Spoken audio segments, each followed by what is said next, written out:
ने press conference में बताया कि फरियादी अजय कुमार टंडन निवासी सिटी सेंटर ग्वालियर ने पुलिस अधीक्षक ग्वालियर अमित सांघी से मिलकर एक शिकायती आवेदन पत्र दिया था, जिसमें उसके द्वारा बताया गया कि जेवरिया service club India private limited एवं वेबसाइट cryptokaaka.com के संचालक एवं अन्य के द्वारा उसके साथ छलपूर्वक ऑनलाइन डिजिटल करेंसी बिटकॉइन में निवेश कराने के नाम पर 12,1134 बिटकॉइन डिजिटल करेंसी भारतीय मुद्रा अनुसार 1,63,38,750 रुपए, USDT लगभग 7,10,000 रुपए, ATC कॉइन लगभग 30 लाख रुपए की धोखाधड़ी की गई है, जो कि उक्त धनराशि का भुगतान नहीं कर रहा।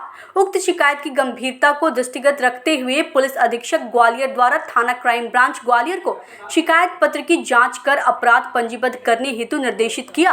थाना क्राइम ब्रांच ग्वालियर द्वारा उक्त आवेदन पत्र के आधार पर थाना क्राइम ब्रांच ग्वालियर में क्रमांक 75/22 धारा 4,20,409 भादवी एवं 66D IT एक्ट का प्रकरण पंजीबद्ध कर विवेचना में लिया गया।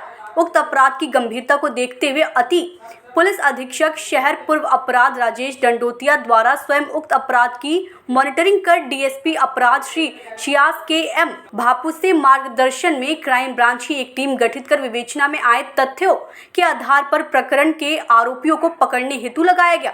वरिष्ठ अधिकारियों द्वारा दिए गए निर्देशों के परिपालन में CSP लश्कर DSP अपराध श्री शियास KM भापूसी के मार्गदर्शन में थाना प्रभारी क्राइम ब्रांच निरी अमर सिंह सिकरवार के द्वारा उक्त प्रकरण की विवेचना हेतु क्राइम ब्रांच की टीम को लगाया गया। विवेचना के दौरान आए तकनीकी साक्ष्यों का सूक्ष्मता से विश्लेषण करने पर ज्ञात हुआ कि उक्त प्रकरण के आरोपी नोएडा में है। ग्वालियर से प्रेरणा शर्मा की रिपोर्ट।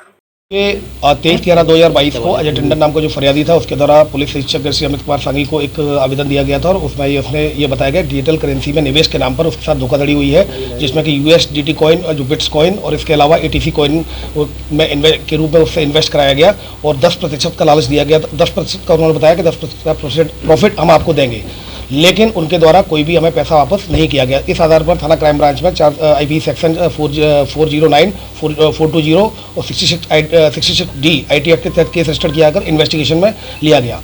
चूँकि करेंसी इसमें काफ़ी ज़्यादा थी, पैसा काफ़ी ज़्यादा इन्वॉल्व था फरियादी का, तो इसमें DSP क्राइम M सियाज के नेतृत्व में एक टीम बनाई गई थी, जिसमें inspector crime branch Amar Singh Sikarwar और इंस्पेक्टर साइबर क्राइम वर्षा सिंह इनके नेतृत्व में इनकी टीमें बनाई गई, जिसमें कि साइबर टेक्निकल एक्सपर्ट को भी शामिल किया गया। लगातार इसमें इन्वेस्टिगेशन जारी थी और तभी कुछ इनपुट्स मिले, एविडेंसेज मिले, टेक्निकल एविडेंस के आधार पर और कुछ ज़मीनी इन्फॉर्मेशन के आधार पर टीम को नोएडा भेजा गया और टीम के द्वारा एक व्यक्ति को जो आरोपी था उसको हिरासत में लिया गया और उसके 2 पुत्र थे उनको हिरासत में लिया गया और यहाँ पर क्राइम ब्रांच में आकर उनसे पूछताछ की गई। पूछताछ में उनके द्वारा जुर्म अपना कबूल कर लिया गया। उनके द्वारा किस तरीके से लोगों को ट्रैप किया गया, उनके द्वारा ये बताया गया कि उन्होंने 2017 में मुंबई में एक कंपनी बनाई थी क्रिप्टो करेंसी में, डिजिटल करेंसी में निवेश के नाम पर, और वहाँ पर 18-19 में उन्होंने ऐसे कई ग्राहकों को शिकार बनाया जहाँ पर कि FIR मुंबई में होकर और वो केस रजिस्टर्ड भी हुआ था, जिसमें कि वो जेल चले गए थे। उसके बाद जमानत पर वो आरोपी छूटा था। उसके बाद भी उसके द्वारा यूट्यूब चैनल बनाया जाकर, ओहो इंडिया यूट्यूब चैनल बनाया जाकर और 2 इसकी जो साइट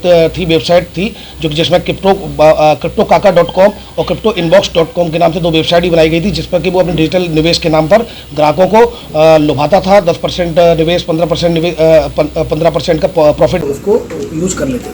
तो इस आधार पर क्राइम ब्रांच में FIR रजिस्टर की गई। FIR रजिस्टर करने के बाद DSP क्राइम M सियाज के नेतृत्व में एक टीम बनाई गई थी, जिसमें इंस्पेक्टर वर्षा और एक्सपर्ट थे, टेक्निकल टीम भी थी साथ में। इनके द्वारा लगातार इन्वेस्टिगेशन की जाकर इसमें एक आरोपी को आइडेंटिफाइड किया, जिसमें इसने नामजद FIR कराई थी, जिसमें एक आरोपी नामजद था, उसके खिलाफ रिपोर्ट कराई थी। तो उसमें जब इन्वेस्टिगेशन में 15% का प्रॉफिट देने के नाम पर, तो उसके द्वारा ये एक्सेप्ट कर लिया गया है। फिलहाल उसके आरोपी ने जुर्म कबूल कर लिया है, उनको गिरफ्तार कर लिया गया है और दोनों पुत्रों को भी गिरफ्तार कर लिया गया है। सभी लोग इसमें शामिल थे।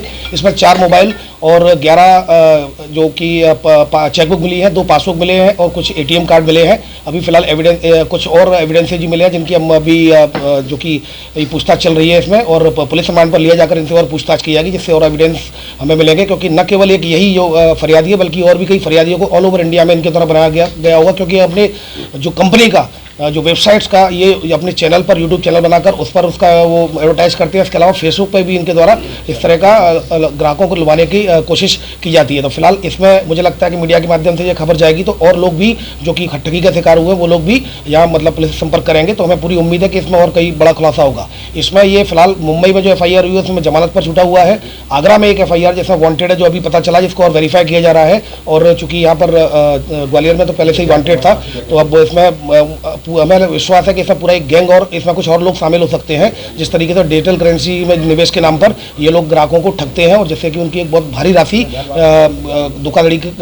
धोखाधड़ी करके वो वसूल कर लेते हैं। सर कि बैंक अकाउंट डिटेल से कुछ और, जैसा कि मैंने बताया, 2 बैंक जैसे 2 पासबुक मिली है और 11 चेकबुक मिली है और ATM कार्ड्स भी मिले हैं। तो अभी फिलहाल इनके डाटा को अभी हम सर्च कर रहे हैं, जो मोबाइल फीस जब्त हुए हैं। इसके अलावा और भी कई टेक्निकल एविडेंस है जो जब्त हुए हैं, उनके आधार पर हम अभी फिलहाल सर्च कर रहे हैं कि क्या क्या चीज़ें इन्वेस्टिगेशन में क्या क्या कलेक्शन करना है। उसके आधार पर और खुलासा हो पाएगा कि कितने इनके बैंक अकाउंट है, कहाँ कहाँ इनकी राशि है, और उनके बैंक अकाउंट का पता लगाकर उनको भी हम बैंक अकाउंटों को भी सीज कराएंगे।